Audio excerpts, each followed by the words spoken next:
Hello and a very warm welcome to yet another edition of Colors of India. I'm your host Teena Jha. So without wasting any time, let's take a look at the highlights. This week we take you to the Festival of Tibet Fest, which celebrates the 25th anniversary of conferration of the Nobel Peace Prize to Dalai Lama. After which, a touching tribute to Ghazal legend Begum Akhtar. And finally, the Winter Carnival at the National Street Food Festival. For those looking for a peek into the Tibetan way of life, the Festival of Tibet is just the place to be. It offers that quintessential window into a distinct and often quite spellbinding religious and cultural traditions of the Tibetans.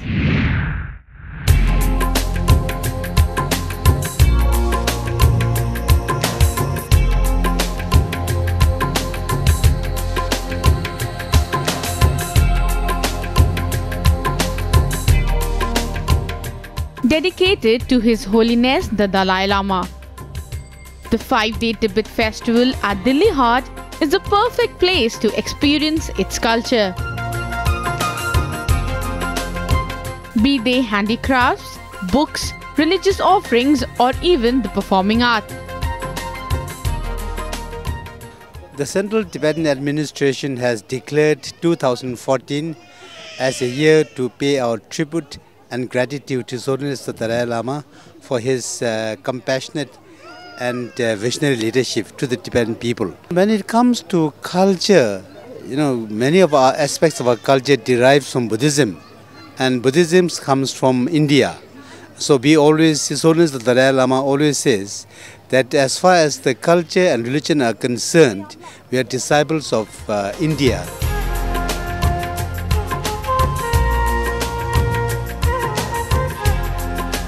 An example of Tibetan art is this unique decorative piece, made of candle wax softened with oil and colors. Skilled hands then fashion these beautiful designs of flowers and petals. Very beautiful, and in fact they give an insight into the culture of the Tibetan people. They're spread all over the place, of course. Very appropriate platform for a country like ours to understand various cultures which are there, existent in this country. This is a very good platform, and all central. You can't travel to all places at one time, or everyone doesn't have the opportunity. So when they come to Delhi, it's easier to get to know the various cultures that are existing in the country. Exquisite weaving skills handed down from one generation to the next go into making these high-quality Tibetan carpets and aprons. Every single motif has a special traditional meaning, signifying blessings for users. Aprons tied around the waist signify that the Tibetan woman is married. पांगदे बोलता Tibetan में पांगदे मतलब हमारा Tibetan का dress है। Marriage हो गया उसको पहन सकता है, बिना शादी को कोई नहीं पहन सकता है। जिसको शादी हो गया उसको पहन सकता है। ये ताना ख़त्म होने के बाद फिर इसका शुरू करना है, तब इसको ज़मीन में रखना है। इसका ज़मीन में रखना है, इसको एक एक करके गिट लगाना है। गिट लगाने के बाद फिर इसको फोल्ड करना है। तो इसको फोल्ड करने के बाद फिर इसके ऊपर चढ़ाना है। तो इसके बाद फिर इसको स्टार्ट करके फिर ऐसा डिज़ाइन बनाना है। फिर डिज़ाइन बनता ही रहता है।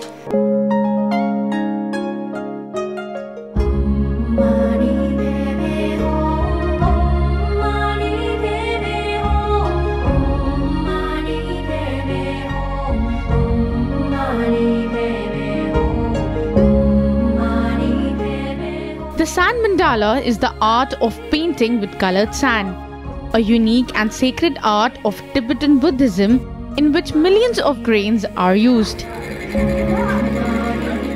It is usually made while receiving specific teachings in Tantra from evolved Buddhist teachers. We are making 16 Arahata sand mandalas, and actually we can finish within few hours. But this for exhibition is going to take a few days. So then the sand is made by the crush the stone, and later we dry up, wash out, then dry, and then we make color, and then we make sand mandala, we have to draw the lines. And after that, then we put the sand color. And this sand mandala is actually we call Celestial Mansion. It's like the palace.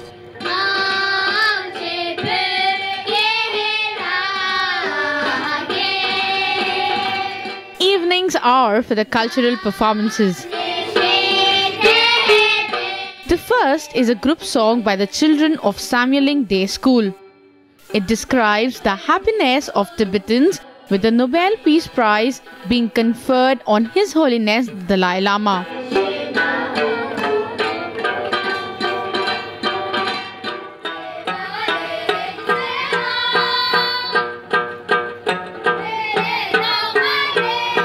The dance from the Amdo province is all about the beautiful region of Tibet.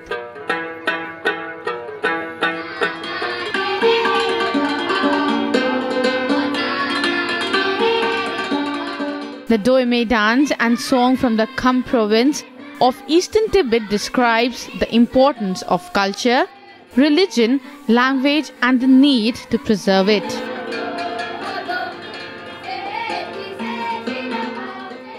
The unique perspective of this festival is to celebrate the 25th anniversary of the year when the Dalai Lama received the Nobel Peace Prize. The Tibetan handicrafts and the cultural programs added colors to the celebration. And such festivals for sure help in enhancing the Indo-Tibetan relations. With camera person Prem, Ravleen Kaur for Rajya Sabha TV. A version of Little Tibet that enlightens visitors about the contributions made by the Dalai Lama in promoting human values and ethics. The festival in itself is a rare treat and a rich display of Tibetan culture and tradition. On that note, time for us to slip into a very short break.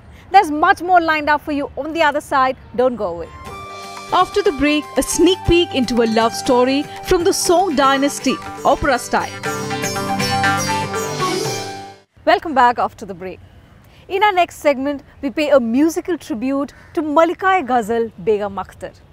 Her first live performance was at the age of 50. Recognition and stardom, and on to a slew of national awards. It was a life well lived. And that's why big names of classical music came together to pay tributes to the legend.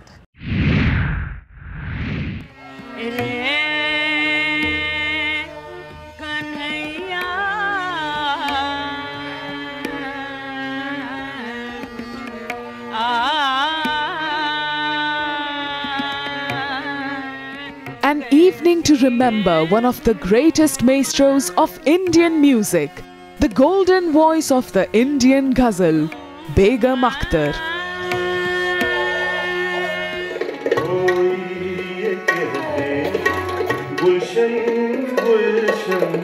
Lined up to pay tributes were the who's who of classical music and dance. Jitendra Singh,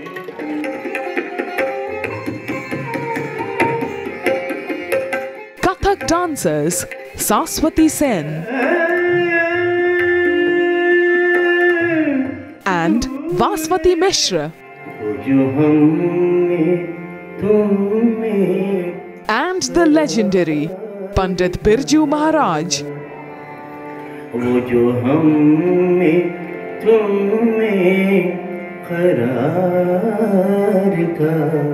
Recall that musical and romantic magic. Event was absolutely exquisite, and it is very very important कि हम ये पुराने कलाकारों को हम याद रखें. पंडित बिरजू महाराज, जो कि हर चीज़ को इतनी गहराई तक ले जाते हैं कि बहुत मुश्किल चीज़ें भी हमें बड़ी आसानी से समझ आने लगती हैं. So I feel very enriched.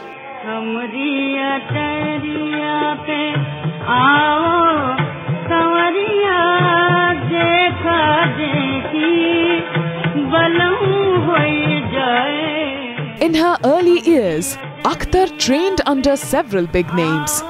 Her first public performance was at the age of 15.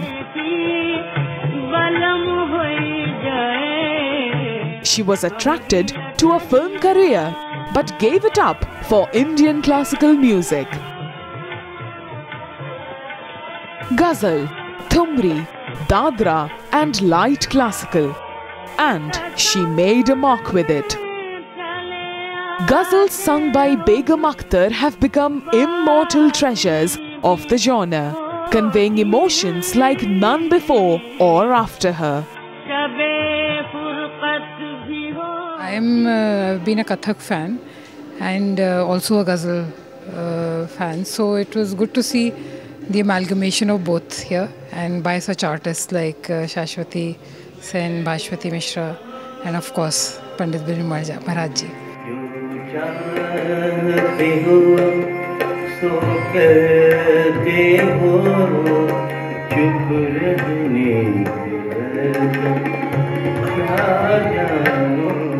Begum Akhtar ruled the music space for 4 decades, is still loved for her semi-classical style, giving joy to millions of listeners from every generation.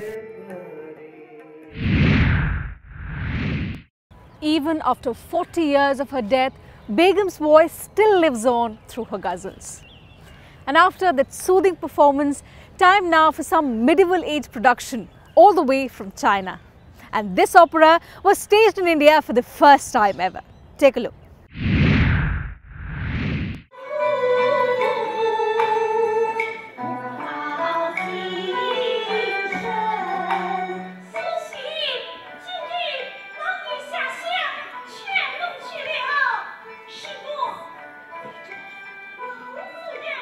The 600-year-old Chinese Kung Fu opera is in Delhi with the Peony Pavilion, described as a tale of forbidden love, heartbreak and death.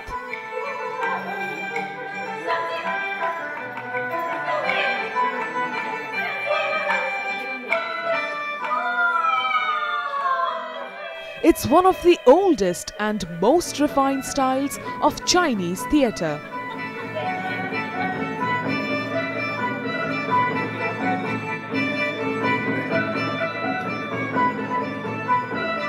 UNESCO has been listing it as a masterpiece of the oral and intangible heritage of humanity since 2001. It was a great initiative that was brought to India, and I think if the right audience is there, they will really appreciate this kind of opera. I think it is beautiful to see. It's just a little, you should have a liking for it. Peony Pavilion is a love story that traces the last days of the Southern Song dynasty in China.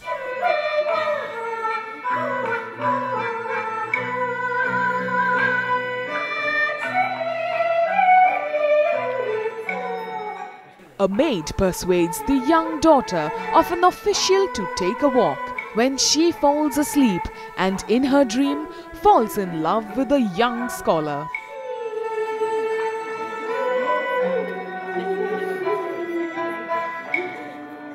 She dies young because her love is not requited.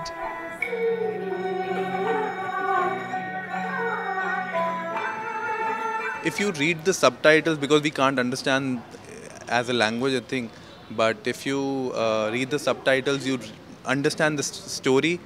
It has a depth to it. It is interesting. It's the gestures that stand out as the main difference between Western and Chinese opera.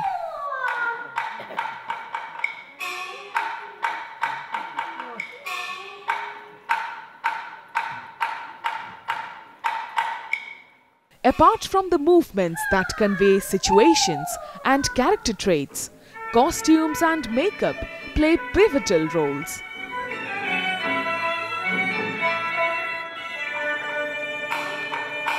The event in terms of the Kung Fu opera has been great. It's nice to finally see art like this in our country, considering that China and India are two powerful nations. So seeing their culture has been really nice. So I've really enjoyed it.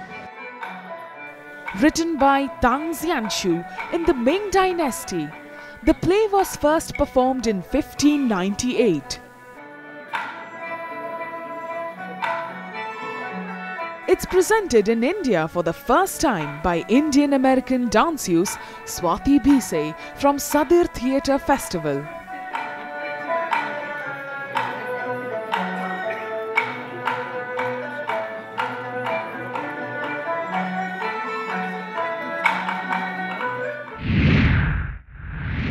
drama, opera, ballet and poetry. All these elements combine to form the Kunchu. To make it quite possibly the mother of 100 opera forms. On that note, time for us to slip into another quick break. There's more for you on the other side. Do stay with us. Coming up ahead on the program, the chatpata taste of India. So don't go away. Welcome back after the break. Fancy that crisp chatpata plate of chaat from around the corner of your street? Well, hold on to your thought because we've got the street right up to you. So get ready to feast your eyes upon some sumptuous collection of street food from all around India.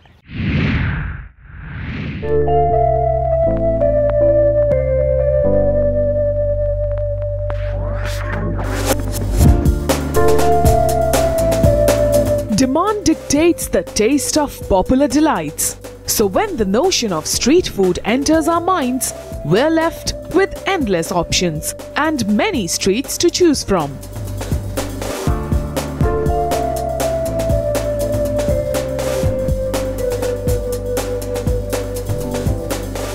The National Association of Street Vendors of India, NASFI, put it all onto a single platform. A world where all those tangy delights come together all at once. This has got to be a dream come true. Street food is the lifeline of our country. This is one particular genre of Indian cuisine that offers cooks to experiment and innovate.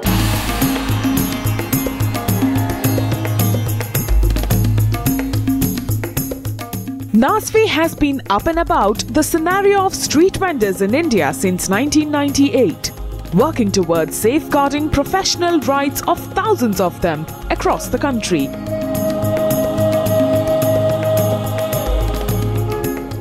By doing so, they elevate their situation on a macro level and highlight the food they are known for.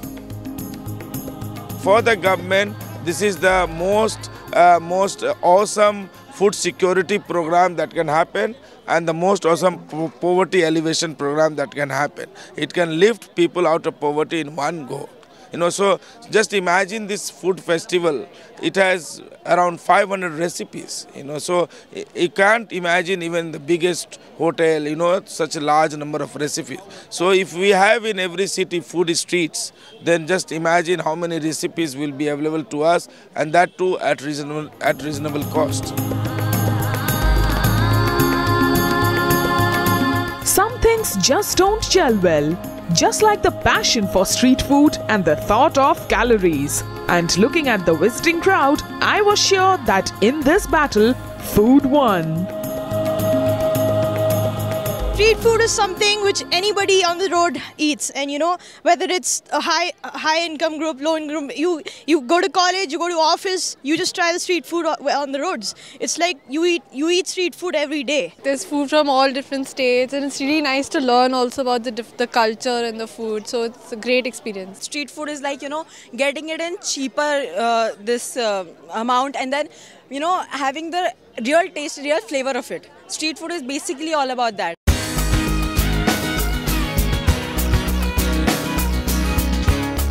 On the food front, the variety showed off the country's diversity.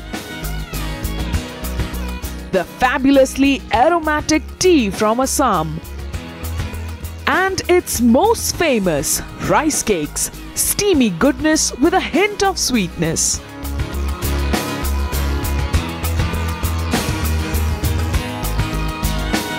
From dawn to dusk, the sparkle of the food fest just kept on growing. Gujarat brought in an interesting snack from its Kutch region called the Beli. A bread bun stuffed with tangy potato mixture which is then warmed on the pan, slightly frying it. Burger और चाट का दोनों का combination है। जो burger है उसमें अंदर stuff मिलाया जाता है, उसमें वो ड्राई फ्रूट्स भी आता है और वेजिटेबल्स आता है सब। और इसके साथ 4 जात की चटनी आती है, खजूर की चटनी, इमली की और गुड़ की, और इसके साथ खट्टा मीठा चटनी और चिली वाला चटनी आता है। और इमली वाला बहुत बढ़िया टेस्टी बनता है, खाते रह जाओगे, याद करोगे गुजरात का दाबेली ऐसा टेस्ट कहीं नहीं मिलेगा आपको। Served with a generous topping of spicy chutney, this dish was certainly unique.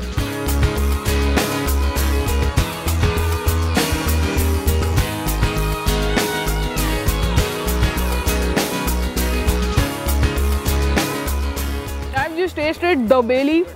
This is a famous street food from Gujarat, and I must say this is very interesting. This is the first time that I've tasted something like this. This dabeli is a bread stuffed with a lot of potatoes, which is really very spicy, topped off with spicy chutney again.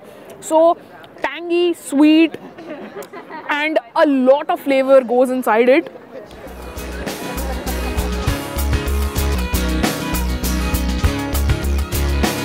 Jharkhand offered what it called mushroom pitha.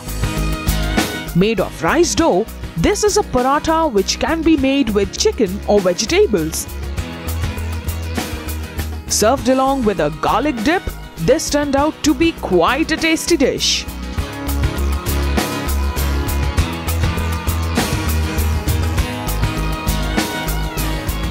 Now over here I've just tasted a mushroom pitha. This is a Jharkhand speciality, and I must say this is really very nice.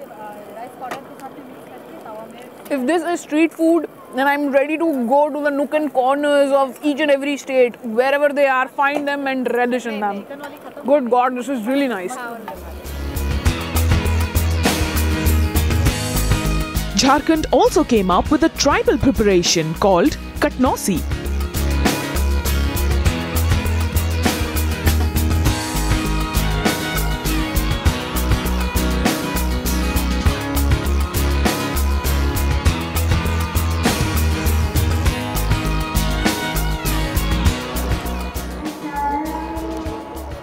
Now over here I've just tasted the katnosi. This is a tribal mutton preparation from Jharkhand. This has a lot of garam, chana masala and a lot of mutton pieces inside it. As you can see, there are kaleji and here and there mutton pieces are there, topped off with a lot of vegetables.